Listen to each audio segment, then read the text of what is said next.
Welcome back. This is the fourth episode of the Decomposition Pattern podcast, where we break down the hottest takes in tech and programming into their fundamental components. We separate signal from noise, tackle complex topics with clarity, and rebuild our understanding from the ground up.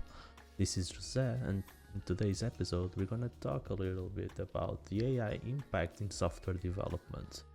This topic was actually triggered by a request by a friend of mine, Daniel Maciel. I don't know if you're listening to, but if you are, thank you for the topic. This is a very interesting and kind of in vogue topic in software communities. Let's generalize this way.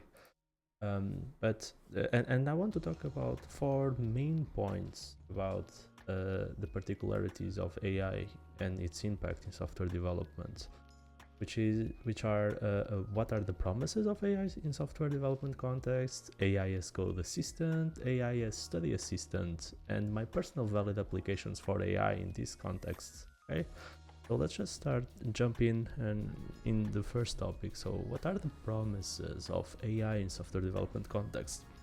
And here's what we might already have been familiar with the general purpose or wishes or wishful thinking about AI in software development is that it can replace, developers in general. Let's be more specific. You can replace junior to mid-level developers, as Mark Zuckerberg already said publicly. And also, what does that mean? Let's just take a step back into what is the function or the goal or what is to be a software developer or software engineer or whatever name you wanna name it. And here's my view. So the purpose of a software developer or engineer is not only to spit out code. It's kind of have this human intervention into the translation between business requirements into a language that machines can understand, whatever it is, right? So that we can automate things, right? That's the only purpose software exists. It is to automate tasks or to replace or to not I would say not replace humans, but it's not to replace them per se. It's more like optimize a human time, right? That's why we have like web applications and we have like these self-serve software systems that everybody can just log in or access and self-serve their needs, right? Its entire purpose is just so we can scale these business interactions with humans in a way that does not require a human for these repetitive tasks. Right? This is the entire purpose of having software. We have this, like, I'm gonna post something on a marketplace, like its process is well defined, so we can automate it, right? With those variables just to specify what you want to publish on this marketplace. But so the purpose of the software engineer in here is just to actually create these like applications that machines can run, right, and do that work. But there's this thinking component, this requirements component, this how am I gonna do this with these specific sets of constraints that AI promises to kind of replace and redo. And we have valid projects online like Vercel's V0 that can have a lot of applications or MVPs, right, done very fast without practically no code whatsoever. Oh, and since I talked about no code is, I think that no code is like a precedent to a prequel to this thing of AI. The whole purpose of no code was, or low code was, like you can do these applications just by dragging and dropping blocks of predefined and pre-built things into this workflow management system or whatever, and you can just have whatever you need out, right, without practically messing up with code. I think that's a prequel to this. But AI promises to actually replace people in this development. Like you can just go and write some prompt, right? This block of tests that explains to the artificial intelligence model what you want to do, and it's its responsibility to just generate the required code and just have a valid and workable application.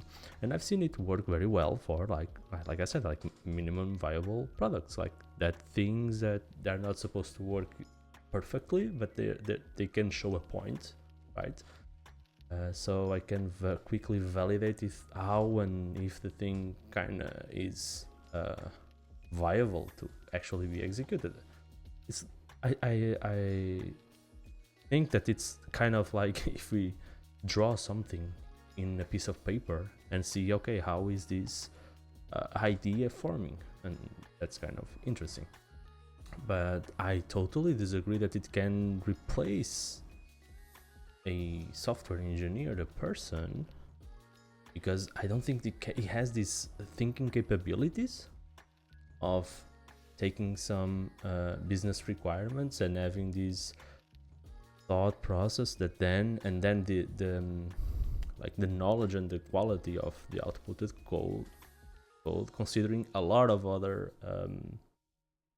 constraints and requirements, maybe implicit requirements, right? Because that's the problem with prompts, right? It's that you have to be extremely explicit, otherwise it might not work.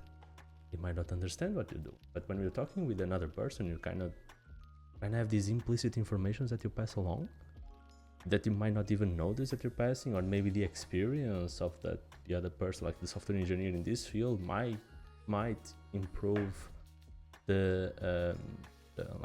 might be very useful and make the final product even better than what requested, right? So it kind of breaks out of these kind of limitations of the initial prompt, right?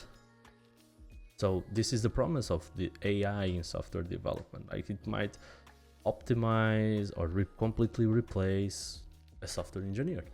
So this actually comes as an introduction to the second point, like AI as code assistant. This is something that I think everybody that is listening to this episode can understand if you're in the software development or software engineering world, that we all use Copilot. That's a GitHub product that has this functionality of like supplying recommendations on what code to write next, right? Or something like I say, hey, I want to write a query that goes into these tables and puts out this kind of information. It can actually write a pretty decent query, right? Just with that, again, with that prompt that I'm telling, I need to do this. Or it can, based on the context of the file that you're editing or creating, it can output whatever valid code or code it thinks, quote unquote, it would be useful. And all of this is supplied, or as the training behind it comes from like open source projects and other even proprietary projects that explicitly state that it can be used for training. And I thought at the beginning that it was kind of cool, but then as I used it, and I don't use this anymore, by the way, and you'll see why this is kind of important in the point I'm going to make. It's because AI as code assistant has a kind of implicit problem, and I don't know if everybody understands it. If you understand it, cool, good for you, but I don't think everybody understands, especially those who don't have many experience in the field. The problem is that in the past, to learn something, we need this cycle of like investigation, right? It's like, hey, I remember my first times as a coder. I'll simplify it. So I was just learning how to code, and I was just trying to do something, and the process of doing that something would require me to go and search or Google it or whatever, like fetch the information. How do I do this? And how do I take those examples that we will find on many forums? Yeah, we used forums in the past, not Discord or something like that. How do I bring that into my context? How do I change whatever example I was given to fit what I need to do? And this process is called learning, right? So you learn by experience, by doing the thing, or you learn with somebody else doing that thing, and then you do it and you perfect the craft, right? But the problem that AI as a code assistant brings here is that it already gives you an output, right? It's almost like you didn't even have to ask. It kind of tries to predict. Sometimes it's a good prediction, sometimes it's a bad prediction. But the problem here is that you might not have the knowledge to evaluate that this is kind of what I want, and this is working or will work, and this has no kind of known problems. And junior to mid-level engineers might not have the experience to work that thought out and understand if what they are bringing in, although might be working, if it's the best thing for that, or if it's appropriate. I will not say like the best like in perfection, but that doesn't exist. But if it's contextually accurate or correct, right? So you just don't know. You just trust the AI that it's outputting something interesting. And I've seen a lot of cases on the internet where it is shown bugs are introduced with that, and then we don't know where they are, because we kind of didn't write that code, right? It was given to us as a digest of all this training data that might not be appropriate.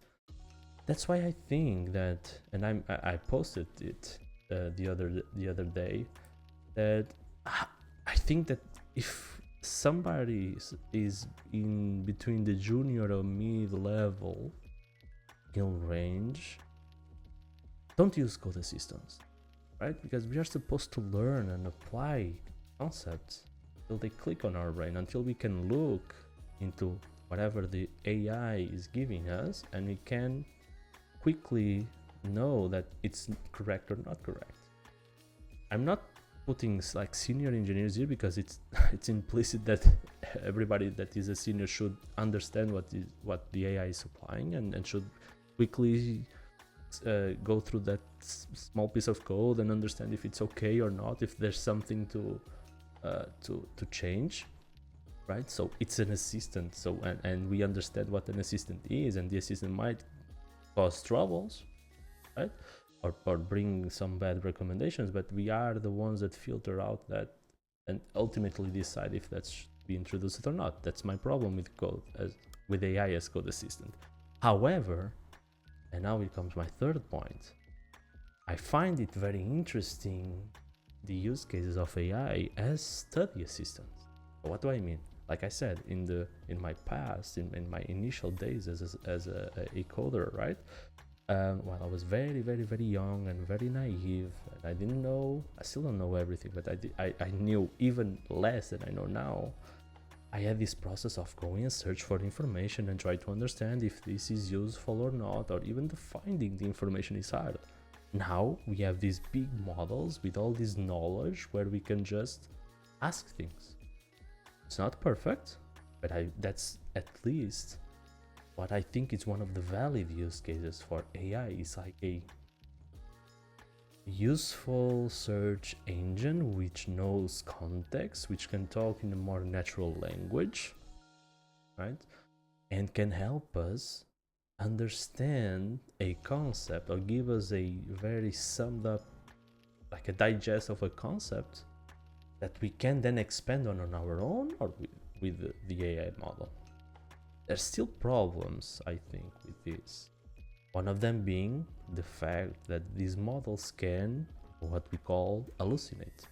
But an hallucination is when the model starts to talk things that make no sense, but it talks with kind of a, or it outputs and creates this text with that transmits such confidence that if we don't know enough, we might be led into being wrong, and that actually is. But hey, that might also happen if you question a mentor or a professor. They also might be wrong, right? So we should also have this step of validating the information that we receive. Hashtag fake news, right? So we need to kind of understand, but it's as an initial point. I don't need to go into like a search engine and type a very small kind of question that might lead me nowhere, and then I might click a dozen of links and find no information. Now I can just ask for what I want, and the AI can just take all the data that it took in as training and just output a very summarized, probably very valid concept of what I want, and then I need to validate if that's okay, but then I have something to start working on. And I think that's a very, very interesting use case of AI that comes into my fourth point, my personal valid applications for AI. I think that we should ditch the AI as code assistants. Try to, I don't think it's still there. It's there in a way that they can completely help us or completely replace software engineers in taking business requirements and outputting valid applications. It might help us study some concepts that we're not familiar with, and sometimes, depending on how confident you are or how knowledgeable you are about a specific domain, you might want to use it as a code assistant, but be very wary the possible problems that come with it. But I do think that the study assistant is very interesting. I found it that many times I come into an AI like Anthropic ones or even OpenAI one, and I just start questioning about some domain to get this knowledge, like what is this all about? It's just so I can have some ground to start searching, but I don't take it for granted. And I think that's the overall point. Don't take it for granted. It might error out. It will output invalid or low quality information. So we should never stop confirming that that thing is okay or not. Personally, I haven't used the AI much as a code assistant, except, and that's the only thing I keep using every day, is using local LLMs that have this knowledge and context about the project I'm working on, and it's capable of supplying me, not doing my job, but supplying me information about, hey, if you say you're creating a user's repository mock, then here's the line that takes the user repository that I know that exists because it kind of has the same name or something like that, and I'm gonna add the correct code to create the mock, right? But you then need to continue working on it, right? I'm just setting you up for the mock implementation, right? But it does not go into anything outside of the context of my project. It will not go like into the internet and fetch and say, hey, you're creating a user's repository mock, maybe you want to mock if you can execute this find method, this store method, or whatever. Like, it does not go into that far into predictions, right? It just hey, here's the class name, here's what you can do, and here's what you have been doing on the current project. And I think that's kind of, for me, it's like the perfect balance between having AI not hallucinate and giving me a good contextualized assistant capability, right? But my main use so far of AI is as a study assistant, as I've said before. And I'm not scared. As a very experienced software engineer, I'm not even scared of AI. I don't think it will replace me or any of you. I think that we should not depend too much on it, because if the output of our work, here's the problem, if the output of our work is at the same quality as an AI agent or an AI can do by itself, then we don't bring value. then obviously we can be replaced because the output is exactly with the same quality. It's a poor quality one. But if we do our jobs well, right? If you're careful about what we're doing, if we're mindful about the craft and the engineering part of software development, AI can't replace us. AI can empower us a little bit, right? Like I said, studying and maybe these contextualized code outputs that it might bring us. But I don't think it will replace us. I don't think anybody can just create a project from zero to hero and start like charging it, right? Because there will always be this need. But when I mean, I don't want to generalize, because if it probably is a software engineer that's creating and using those current platforms that create this software, they might even give 1 or 2 touches in the code themselves and get everything to work. But I don't think that current like C-suite persons can use AI to create whatever. So software engineers will still be obviously very important as long as you are a good software engineer. I'm not saying a very, very good, but a good software engineer, somebody that can reflect, can use its experience into outputting whatever application is required for the business, right? And all these things that we as humans have been able to outdo compared to machines, which is the thinking, the empathy, and understanding the context, and kind of seeing a little bit further into the future and kind of predicting requirements, or even expanding the initial requirements as conversations, right? Something that I don't think AI will be able to do, at least for my foreseeable future. So if you're worried about it, is what I think. You should not be worried about it. And the impact that AI is doing in software development generally is a disservice, in my opinion, right? Because it is not helping people learning if my current view or visibility over the uses of AI are kind of correct, right? Which is people are just depending on it to supply workable code and not even worrying about validating or improving. It's just taking the raw material and outputting out like kind of a proxy. And yeah, that's just a disservice overall. And yeah, that's it I have to say for today. Once again, thank you, Danielle, for the topic. If you want to request topics, please join our Discord. It's in the podcast description, or you can access discord.thecompositionpatternpodcast.com. Yeah, and I see you on the next episode.